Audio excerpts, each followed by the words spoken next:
الحمد لله نحمده ونستعينه ونستغفره ونؤمن به ونتوكل عليه ونعوذ بالله من شرور أنفسنا ومن سيئات أعمالنا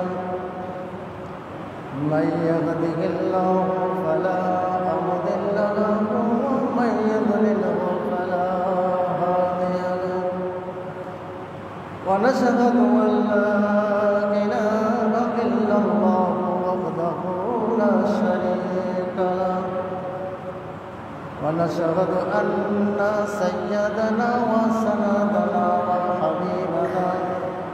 وحبيبنا وطبيب مرشدنا ومولانا محمد الذي أرسله بالحق بشيرا ونذيرا وداعيا إلى الله بإذنه وسراجا منيرا فقد قال الله تعالى في الكلام المجيد ولله فرقانه الحميد أعوذ بالله من الشيطان الرجيم بسم الله الرحمن الرحيم يا أيها الناس اعبدوا ربكم الذي خلقكم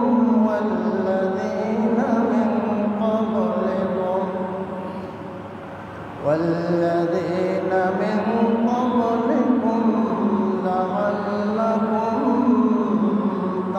تتقون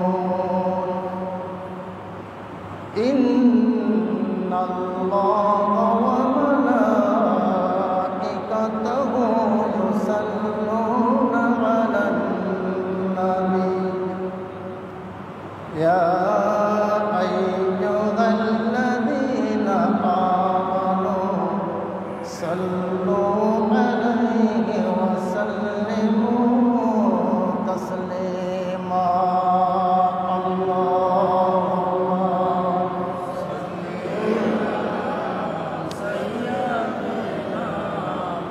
مولانا محمد وعلى آل سيدنا رسولنا محمد সাল্লাল্লাহু বলেন রাসূল ও বিলাল আমায় খুঁজলে পাবে না আমায় ধরে চলে বেলাল এসো সোনার মদিনায় আল্লাহুম্মা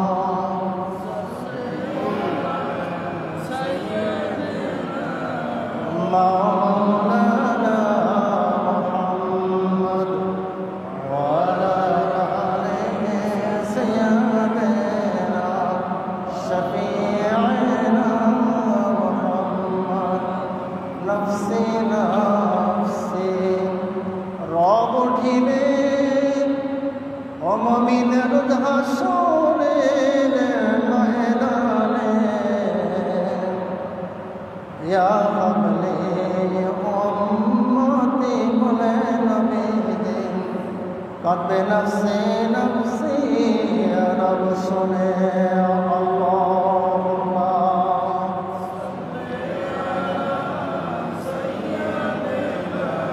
مولانا محمد وعلى آل سيدنا حبيبنا محمد الحمد لله तरीका प्रशंसा সেই মহান স্রষ্টার দরবারে জানাই যে আল্লাহ পাক রব্বুল আলামিন পৃথিবীর সমস্ত ব্যতিব্যস্ত থেকে, দুনিয়ার সমস্ত চিন্তা ভাবনা থেকে দৌড়ে করে যে আল্লাহ তাআলা তার পবিত্র আঙ্গিনায় আসার জন্য এবং দুরাকাত পর্যায়ের নামাজ জামাতের সঙ্গে আদায় করার জন্য এনায়েত করেছেন, সেই মহান সৃষ্টির দরবারে জামে লাখো কোটি শুকরিয়া সকলে বলে আলহামদুলিল্লাহ। আল্লাহ পাক রব্বুল ইজ্জত শাওয়াল চাঁদের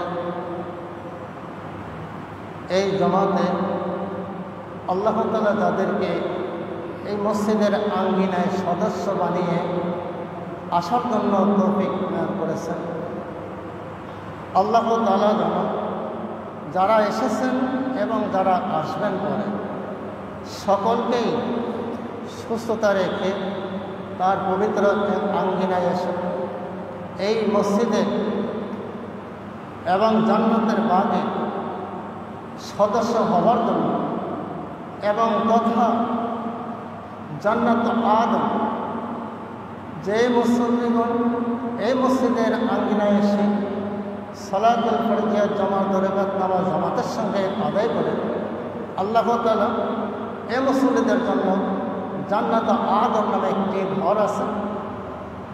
এই ঘরটির এত বড় মর্যাদা, এত বড় তার প্রশস্ততা যে 10টি পৃথিবীকে একত্রিত করলে যত জায়গা হবে, জান্নাত আদম নামে একটি ঘর আছে। প্রত্যেকটি মুসল্লির জন্য এক একটি ঘর দান করা হবে। এজন্য দিল থেকে শুকরিয়া আদায় করে আমরা যে এই ঘরে এই পবিত্র আঙ্গিনার সদস্য হতে পেরেছি, আমরা এতে খুশি না বেদার? আমরা এতে খুশি না বেদার? খুশি। কতটুকুন খুশি!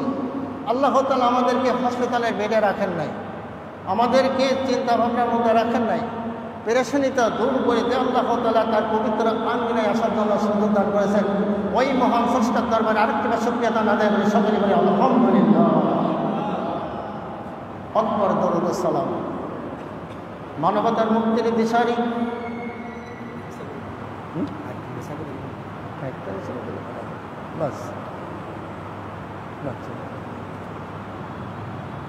সেই মহান নেতা আল্লাহ তাআলা যাকে শেষ নবী, আখিরি জামানার শেষ নবী হিসাবে যাকে পৃথিবীতে পাঠিয়েছেন। আচ্ছা বলুন তো, একটি যখন আপনারা কোরআনে কারিমের তাফসিরুল কোরআনুল মাহফিলের একটি যখন আয়োজন করেন, জান্নাতের বাগানের আয়োজন করেন, ওইখানে দেখা যায় আকর্ষণীয় একজন বক্তা থাকে কি থাকে না? যে আকর্ষণীয় বক্তা, যার নসিহত শুনে আমরা সকলে মুগ্ধ হয়ে যাই, কি হয় না? তিনি আসেন সবার পরে আসেন না? যাকে আগে লিফলেটে নাম দেওয়া হয় উনি আসেন সবার পরে। কারণ কি? উনি হচ্ছেন আকর্ষণীয় বক্তা। উনি আমাদেরকে তৃপ্তি সহকারে নসিহত শোনাইতে পারবেন এবং তার কথার মধ্য থেকে আমরা দুইটা কথা নিয়ে হয়তো আমলিয়াতের দিকে যেতে পারবো, আখিরাতের সঞ্চয় লাভ হবে। কারণ আমরা এই দিকে লক্ষ্য রেখে দুনিয়া ও আখিরাতের কামিয়াবি হাসিল করার জন্য তাকে আকর্ষণীয় বক্তা হিসেবে তাকে কী করি? সর্বশেষে তাকে করি। কিন্তু নাম দেওয়া থাকে আগে, নাম দেওয়া থাকে কি আগে। তা আল্লাহ রাব্বুল আলামিন যুগে যুগে এক নয় দুই নয় লক্ষ লক্ষ নবী রাসূল পৃথিবীতে পাঠিয়েছেন, ঠিক কিনা? লক্ষ লক্ষ নবী রাসূল পাঠিয়েছেন, একই কালেমার দাওয়াত নিয়ে এসেছিলেন। হযরতে আদি পিতা আদম আলাইহিস সালাম থেকে শুরু করে নিয়ে পৃথিবীতে যত নবী আসছেন সমস্ত নবীদেরকে আল্লাহ তাআলা এই কালেমার দাওয়াত দিয়েই পাঠিয়েছেন। লা ইলাহা ইল্লাল্লাহ, আদামু সাফিউল্লাহ, লা ইলাহা ইল্লাল্লাহ, ঈসা রুহুল্লাহ, লা ইলাহা ইল্লাল্লাহ, মূসা কালিমুল্লাহ। এরকম যত নবী আসছেন, আমি সামান্য 3 জনের নাম বললাম, এর ভিতরে অনেক নবী আসছেন, এরকম একই কালেমার দাওয়াত নিয়ে আসছেন। কিন্তু অবশেষে কি? অবশেষে আকর্ষণীয় একজন নবী, যে নবীর আমরা উম্মত হতে পেরে খুশি না বেদার? অন্য অন্য জামানার পয়গম্বরদের আল্লাহ তাআলা যে মর্যাদা দান করেছেন, আখিরি জামানার শেষ নবীর উম্মতদেরকে আল্লাহ তার সাথে বেশি মর্যাদা দান করেছেন। এতে আমরা খুশি না বেজার? আমরা খুশি, তাই না? আমরা খুশি। তাহলে সেই খুশিতে খুশু হয়ে সেই নবীর আদর্শ নিয়ে আমরা চলার জন্য কি তাবেদারি করব না? আনুগত্য করব না? যদি এখানে 2 রাকাত নামাজ পড়ে গেলাম, অঙ্গীকার নামাজ দিয়ে গেলাম, কিন্তু এরপরে যেই যখন মসজিদের আঙ্গিনা থেকে বেড়ে গেলাম, বাড়ি গিয়ে যে রাসূলের আনুগত্য ছেড়ে দিলাম, আল্লাহ তাআলার কোরআনে কারিমের সেই আদর্শকে ছেড়ে দিলাম, নিজের মন বড় মতবাদ নিয়ে চললাম, আমি কি সেই আদর্শের মধ্যে থাকতে পারলাম? দোয়া কবুল হবে? কারণ আমি বুঝতে পারবো না আমার নামাজ কায়েম হয় নাই। এজন্য আল্লাহ রাব্বুল আলামিন সেই নবীর উম্মত আখিরি জামানার হাবিব বলেছেন, মান আজাবাল কবরি ওয়াজাবাত লাহু শাফাআতি, মান আজাবাল কবরি ওয়াজাবাত লাহু শাফাআতি। যে আমার রওজা শরীফ, যে আমার কবর মঞ্জিল জিয়ারত করবে, আমি রাসূল ওই আমার উম্মতের জন্য শাফায়াত করা ওয়াজিব হয়ে যাবে। বলেন সুবহানাল্লাহ। সেই নবীর শানে জানায় শত কোটি দরুদ ও সালাম, সকলেই বলে সাল্লাল্লাহু আলাইহি ওয়াসাল্লাম। প্রিয় হাজিরিন, হজের মৌসুম চলে আসছে, তাই না? শাওয়াল, জিলকদ, জিলহজ, এই 3 মাস কি হজের মৌসুম। যাদের আল্লাহ রাব্বুল আলামিন তৌফিক এনায়েত করেছেন তারা তো নিয়ত করেই ফেলেছেন।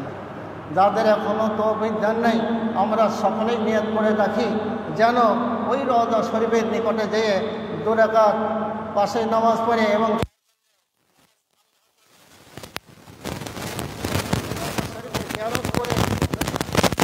শাফায়াতের অধিকারী হয়ে যেতে পারি।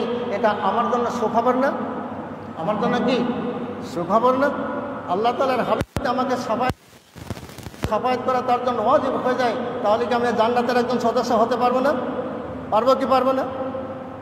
তাহলে এখানে শাফায়াত লাগবে, আর একটা লাগবে ওসিলা। ওসিলাতে কোনো মানুষ কোনো দোয়া লাভ করতে পারে না, পারে কি? ওসিলা ছাড়া কোনো জিনিস লাভ করা যায় না। যেমন মাতা পিতার দোয়া ছাড়া কি করতে পারে না, বড় হতে পারে না। মাতা পিতার দোয়া ছাড়া, মাতা ছাড়া ছাড়া ওই ছেলে মানুষ হতে পারে না। আল্লাহ আলামিন সূরাত আল বাকারার যে আয়াতে কারিমা আমি আপনাদের সামনে কি আয়াতে কারিমা তেলাওয়াত করেছি, আল্লাহ তাআলা বলেছেন, উবুদু রাব্বাকুমুল্লাযী খালাকাকুম ওয়াল্লাযীনা মিন ক্বাবলিকুম লাআল্লাকুম তাত্তাকুন। ইবাদত করো ওই মাবুদের, যে মাবুদ আপনাকে, আমাকে, সারা পৃথিবীর মানুষকে এবং যত মাখলুকাত সৃষ্টির প্রয়োজন ছিল এবং আগে পরে যা তার ইচ্ছার বর্ণনা নির্ভর হয়েছে আল্লাহ তাআলা সৃষ্টি করেছেন। তন্মধ্যে আশরাফুল মাখলুকাত আল্লাহ তাআলা সৃষ্টি করে সন্তুষ্টি জ্ঞাপন করেছেন। বলেন সুবহানাল্লাহ। কেন? প্রমাণ দিয়ে যাচ্ছে, আল্লাহ তাআলা প্রমাণ দিয়েছেন, আমি এজন্য সন্তুষ্ট হয়েছি। আশরাফুল মাখলুকাতকে আমি সুন্দর করে সৃষ্টি করে আমি এজন্যই সন্তুষ্ট হয়েছি। আমি জান্নাত 8টি স্তর তৈরি করেছি। বলেন কয়টি? জান্নাত কয়টি? 8টি। জান্নাতের স্থান কয়টি? 8টি। এই 8টি স্থান আল্লাহ তাআলা পর্যায়ক্রমে ধাপে ধাপে আল্লাহ তাআলা কী করেছেন, স্তরে স্তরে তৈরি করে প্রত্যেকটি মানুষের সেই আসন অনুযায়ী তাকে বসার জন্য স্থান দান করে দিয়েছেন। আল্লাহ তাআলা বলছেন, লাকাদ খালাকনাল ইনসানা ফি আহসানি তাকওয়িম। কথাকার আল্লাহ তাআলা, লাকাদ খালাকনাল ইনসানা ফি আহসানি তাকওয়িম।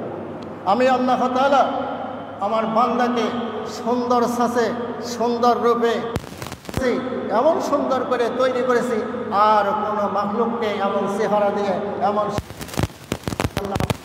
করি নাই। কারণ কপাল এই কুদরতি কামেলায় সৃষ্টি হয়েছে। কি কথা ঠিক কিনা? এই কপালটুকু, এই জায়গাটুকু, এই স্থানটুকু আল্লাহ তাআলার কুদরতি কামিলায় সৃষ্টি হয়েছে, আর বাকিটুকু আল্লাহ তাআলা তার ফেরেশতার মাধ্যম দিয়ে সৃষ্টি করেছেন। বলেন সুবহানাল্লাহ, সাথে সাথে বলি আলহামদুলিল্লাহ। তাহলে এই চেহারা দিয়ে মাওলাকে এই চেহারাটা দিয়ে মাওলাকে রাজি খুশি করতে চাই কি চাই না? আমার কথা বুঝেন নাই? চেহারা বানাইছে আল্লাহর সন্তুষ্টির জন্য। কিসের জন্য? আল্লাহর সন্তুষ্টির জন্য বানাইছেন। আল্লাহ কি নারাজ হওয়ার জন্য বানাইছেন? আমি যদি আমার আত্মা গরিমার কারণে আল্লাহর সন্তুষ্টি থেকে আমি বাইরে চলে যাই, কি আমি তখন কি হব? সীমা লঙ্ঘনকারী। সীমা মানে সীমার মধ্যে বদ্ধ, লঙ্ঘনকারী বললাম, সীমা অতিরিক্ত পার হয়ে যে কাজটা করলাম, তাই না? আমাদের রাসূলের আদর্শ, আল্লাহর আনুগত্য, এর মধ্যে যতটুকুন সীমা ছিল, এই সীমার মধ্যে চলার আমার হুকুম ছিল। আমি যখন এটা পার হয়ে যাব, পার হয়ে যাওয়ার সঙ্গে সঙ্গে আমি কি হবে? সীমা লঙ্ঘনকারী। এই সীমা লঙ্ঘনকারীকে আল্লাহকে পছন্দ করেন? করেন না। আফসোস করেন আল্লাহ তাআলা? হ্যাঁ, আফসোস। আল্লাহ তাআলা তার কসম দিয়ে বলছেন, আমি আফসোস করলাম, আমি বানাইছি আমার এই বান্দাকে জান্নাতের জন্য, আর সে শয়তানের তহমতে পড়ে, নফস আম্মারার তহমতে পড়ে, নফসের খায়সাত্তা সে লাভ করার জন্য আমার সেই উত্তম, আমার সেই সৌন্দর্য, আমার সেই জান্নাতে আদম সে পরিত্যক্ত হয়ে শয়তানের আসন গ্রহণ করে সে দুনিয়ায় সে ক্ষত বিক্ষিত হয়ে গেল। হায় আফসোস। কিন্তু আমি আমার বান্দাকে সৃষ্টি করেছি আমার জান্নাতের জন্য। প্রিয় হাজিরিন, আমি একজন মুসাফির মানুষ। আল্লাহ তাআলা আপনাদের সামনে দুইটা কথা বলার তৌফিক ইনায়াত করেছেন। আল্লাহ তাআলা যদি আমাকে বাঁচিয়ে রাখেন, হায়াতে তৈয়বা দান করেন, আমিও নিয়ত করেছি সামনে আগামীতে কোরবানির পর্ব আল্লাহ যদি তৌফিক ইনায়াত করেন, তো উমরার নিয়ত করেছি। আল্লাহ তাআলা যেন আমার নিয়ত কবুল করেন, আমার ছেলের নিয়ত কবুল করেন, আমার পরিবারের নিয়ত কবুল করেন। আমরা একসঙ্গে যাওয়ার জন্য চিন্তা ভাবনা করেছি। আপনাদের জন্য সেই দুয়ার খাতিরে এখানে বসে দুইটা কথা শোনা এবং বলার জন্য চেষ্টা করেছি। আল্লাহ তাআলার দরবারে আপনারা আমাদের জন্য দোয়া করবেন, আমরা যেন সেই জান্নাতুল বাকি, জান্নাতুল মাওলা, সেই রাজুলের রওজা মোবারক, সাফা মারওয়া, এগুলো আমরা যেন পুরাপুরিভাবেই পালন করে আসতে পারি। আল্লাহ তাআলা যেন তৌফিক এনায়েত করেন। সকলে বলে আল্লাহুম্মা আমিন। আপনাদের কাছে দোয়া চাই, দোয়ার সাহায্যে প্রার্থী হয়ে এসেছে। আল্লাহ তাআলা আমাদের সকলকে যেন তৌফিক দান করেন। আমরা প্রত্যেকেই নিয়ত রাখবো, কি আমরা প্রত্যেকেই নিয়ত রাখবো যে রাসূলের রওজা মোবারকে দিয়ে একটু দোয়া করে যদি আসতে পারি, রওজা শরীফে যদি সূরা ফাতিহা, সূরা ইখলাস, সূরা ফালাক, সূরা নাস এগুলো যদি পড়ে, সঙ্গে যদি দরুদ ইব্রাহিম তেলাওয়াত করে একটু আল্লাহর দরবারে হাত তোলে, আল্লাহ যদি ওই তওবা কবুল করেন, এরপরে আল্লাহ তাআলা যদি নিষ্পাপ করে দেন, এর চাইতে বড় পাওয়ার আর আল্লাহর কাছে কিছু থাকে না। বান্দার কিছু থাকে না। প্রিয় হাজিরিন, আমরা তো মানুষ, আল্লাহ তাআলা মানুষকে সৃষ্টি করেছেন। আসে যদি এই বলছি, আল্লাহ তাআলা বলছেন কি? আরো বলেছেন, ইয়া আইয়ুহাল্লাযীনা আমানু হাক্কা তুকাতিহি ওয়া লা তামুতুন্না ইল্লা ওয়া আনতুম মুসলিমুন। আয়াতের অর্থ, আমানু, হে ইমানদারেরা। আল্লাহকে মাসুদ ডাকছেন, এখানে কি কোনো মানুষকে ডাকছেন? আল্লাহ তাআলা ডাক দেন, ইয়া আইয়ুহাল্লাযীনা আমানু, ইমানদারদেরকে ডাক দেন। কথা ঠিক কিনা? ইমানদারদেরকে ডাক দিয়েছেন, ইয়া আইয়ুহাল্লাযীনা আমানু হাক্কা তুকাতিহি। ভয় করো, ভয় করো, ভয় করার মতো ভয় করো।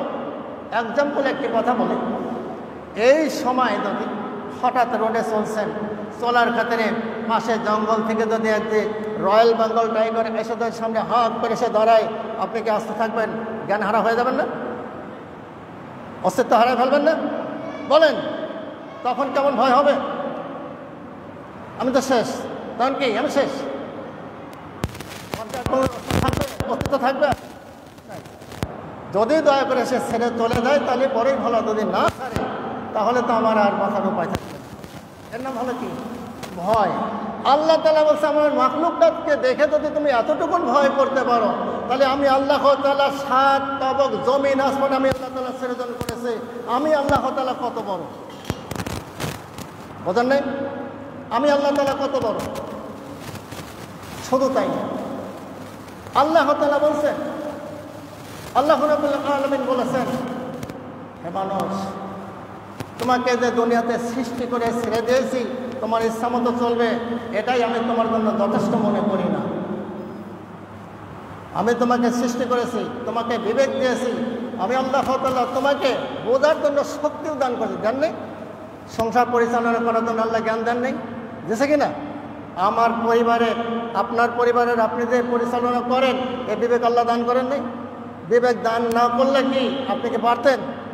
আমরা বলে থাকি, আল্লাহ যদি তৌফিক দান করেন তাহলে অমুক কাজ করে আসতে পারবো। আল্লাহ যদি তৌফিক দান করেন আমি হজ করে আসতে পারবো। আল্লাহ যদি তৌফিক দান করেন আমি একটি সুন্দর কোরবানি করতে পারবো। করি কি করি না? এরকম নিয়ত করি কি করি? করি। তো আল্লাহ তাআলা বলতেছে, মূসা আলাইহিস সালাম কে জিজ্ঞাসা করলেন, হে মূসা তোমার নাম কি? মূসা আলাইহিস সালাম অবাক হয়ে গেলেন। হে মূসা তোমার নাম কি? মূসা আলাইহিস সালাম অবাক হয়ে গেলেন। মূসা আলাইহিস সালাম জানেন আমার নাম তো মূসাই, আমার নাম আবার কি? আমার নাম আবার কি? মূসা আলাইহিস সালাম জানেন আমার নাম তো মূসা, আমার তো আর কিছু জানেন। হে আল্লাহ আপনি বলে দেন, ও মূসা তোমার নাম হলো তৌফিক। ও মূসা তোমার নাম হলো তৌফিক, তুমি নিয়ত করো নাই? আল্লাহ তুমি যদি আমাকে তৌফিক এনায়েত করো তাহলে আমি অমুক জায়গায় যাইতে পারবো, অমুক জায়গায় দুটো কথা বলতে পারবো, অমুক কাজটা করে আসতে পারবো। এইটা হলো তোমার গোপনীয় নাম তৌফিক। আমি আল্লাহ তাআলা তোমাকে তৌফিক দিলে তুমি ওই কাজ করে আসতে পারবো। তা আল্লাহ তাআলা প্রত্যেকটি মানুষের গোপনীয় নাম রেখেছেন তৌফিক। ওমা তৌফিক ইল্লা বিল্লাহ বলি না আমরা? ওমা তৌফিক ইল্লা বিল্লাহ আমরা বলি না? এই কাছে প্রত্যেকটি মানুষের গোপনীয় নাম।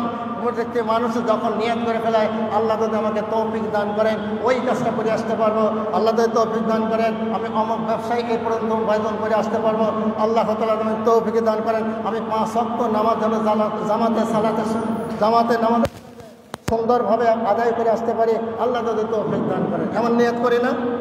করি কি করি না? কথা বুঝতেছেন না? যদি এরকম নিয়ত করেন, এই মানুষের নাম হলো, গোপনীয় নাম হলো মূসা আলাইহিস সালামের সময় আল্লাহ তাআলা এই তৌফিক নামটা প্রকাশ করেছেন। বলেন সুবহানাল্লাহ, সুবহানাল্লাহ। প্রিয় হাজিরিন, সেই মহান আল্লাহ তাআলাকে আমরা ছেড়ে দিয়েছি, দুনিয়া নিয়ে পাগল হয়ে গেছি। দেখেন সামনে পহেলা বৈশাখ গেছে, কি গেছে না? অনেক জায়গায় পূজা হয়েছে কি হয়েছে না? অনেক জায়গায় আনন্দ উল্লাস হয়েছে কি হয় নাই? এই পহেলা বৈশাখটা কি মনে করি আমরা মনে করেছি যে চৈত্র বৈশাখ, চৈত্র মাসের পরে বৈশাখ। এই মাসে বছরে 12টি মাসে 12টি নাম আছে, তার মধ্যে একটি নাম হলো এই বৈশাখ মাসের নাম। এই বৈশাখী মেলা কি বলতে পারবো? হিন্দুদের তিথি না? হিন্দুদের পালা না? এটাই মঙ্গল যাত্রা কামনা করেছে এই বৈশাখীতে, মঙ্গল যাত্রা কামনা করেছে। আর এই মঙ্গল যাত্রার সঙ্গে যদি ওদের সেই পাখিটা যদি একবার ডাক দেয় তাহলে ওরা খুব মঙ্গল মনে করে।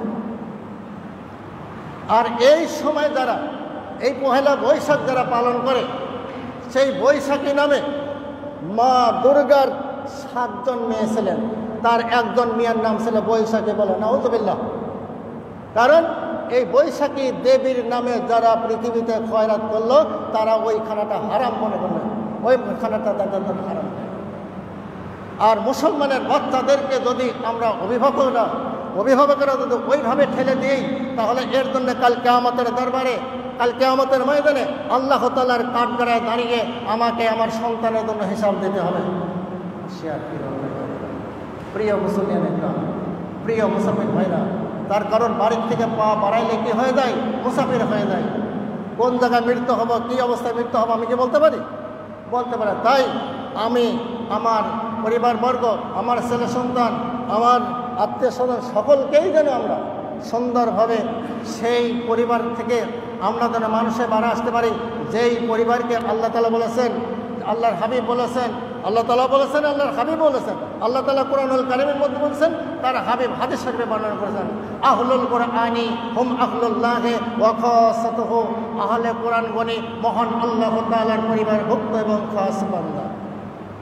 তাহলে আমরা ওই কোরআনের গণ্ঠের মধ্যে যেন থাকতে পারি, আল্লাহ তাআলার গণ্ঠের মধ্যে যেন থাকতে পারি। যেমন আল্লাহ তাআলার গণ্ঠের মধ্যে এসে উপস্থিত হয়েছে, এটা হলো জান্নাতের বাগান। আমরা কি ভুল সাব্যস্ত মনে করবো? এটাকে ভুল সাব্যস্ত মনে করবো? এটা জান্নাতের বাগান তৈরি করেছে, বিধায় আল্লাহ তাআলা বসার সুযোগ দান করেছেন। আল্লাহ তাআলা প্রত্যেকটি মানুষকে বলেছেন, যারা আমার বাগানের মধ্যে এসেছেন ওরা হচ্ছে আমার জান্নাতের সদস্য। বলেন সুবহানাল্লাহ। আর এই বৈশাখী মেলার থেকে আমরা ফিরে আসার জন্য চেষ্টা করব। মা দুর্গা দেবীর ওই কন্যা বৈশাখীর জন্য আমরা পূজারি না করি। ওই পূজার জিনিস খাওয়া আনা নেওয়া করা সম্পূর্ণ কিছু হারাম, মুসলমানদের জন্য হারাম। ওরা ওদের ধর্ম ওরা পালন করতে পারে, ওরা করে দেন, যে কারণেই ওরা করে যে ওদের জ্ঞান নেই। ওরা এই ধর্ম অবলম্বী নয়, ওরা মুসলমানের ধর্ম অবলম্বী নয়, ওদের ধর্ম ওরা পালন করে, বিধায় আমরা ওই ধর্মের থেকে ফিরে আসবো। আর একটা জিনিস আমরা করি, জন্মবার্ষিকী পালন করি, মৃত্যুবার্ষিকী পালন করি। কোরআন হাদিসে কোনো জায়গায় জন্মবার্ষিকী মৃত্যুবার্ষিকী কোথাও নাই, কোথাও নাই। এইগুলো পালন করা বেদাত, বেদাত, বেদাত। এইগুলো পালন করবো না। জন্মবার্ষিকী পালন করেন, কেক কাটা করেন, এই কেক কাটা কেক খাওয়া সম্পূর্ণ নিষেধ, বেদাত। প্রতি বছর পর পর একবার করে সেই দিন কাম ঠিক করে আমরা যদি ওই বার্ষিকী পালন করি, আমি দুনিয়াতে বছরের যে কোনো দিনে আমার মাতা পিতা, আত্মীয় স্বজন, ভাই বন্ধু, পরিবেশদের জন্য যে কোনো অবস্থাতে আমি কি করতে পারি, তাদের জন্য খরচ করতে পারি, তাদের জন্য দোয়া মাহফিল করতে পারি, তাদের জন্য খরচ করতে পারি যে কোনো দিন। কিন্তু ওই দিন ঠিক করে ধরে রেখে ওই দিনই আমাকে করতে হবে, জুলুম হোক যত কিছু হোক না কেন, যদি করি এটা কখনোই সেটা বৈধ হবে না। প্রিয় হাজিরিন, আল্লাহ তাআলা আমাদের সকলকে এই সমস্ত বিষয়ের উপরে আমল করার তৌফিক সকলে বলে আল্লাহুম্মা আমিন। ওয়া আখিরু দাওয়ানা আনিল হামদুলিল্লাহি রাব্বিল আলামিন। আসসালামু আলাইকুম ওয়া রাহমাতুল্লাহি ওয়া বারাকাতুহু। আপনাদের সামনে আমার ছেলে আপনাদের ইমাম সাহেব কিছু কথা রেখেই খুতবা তেলাওয়াত করবেন ইনশাআল্লাহ। আপনারা আমাদের জন্য আমার জন্য দোয়া করবেন, আর আমি যেন সুন্দরভাবে আল্লাহ তাআলার সেই হুকুম পালন করে সেখান থেকে ফিরে আসতে পারে। আল্লাহ তাআলা তৌফিক দান করেন। ওয়া আখিরু দাওয়ানা আনিল হামদুলিল্লাহি রাব্বিল আলামিন।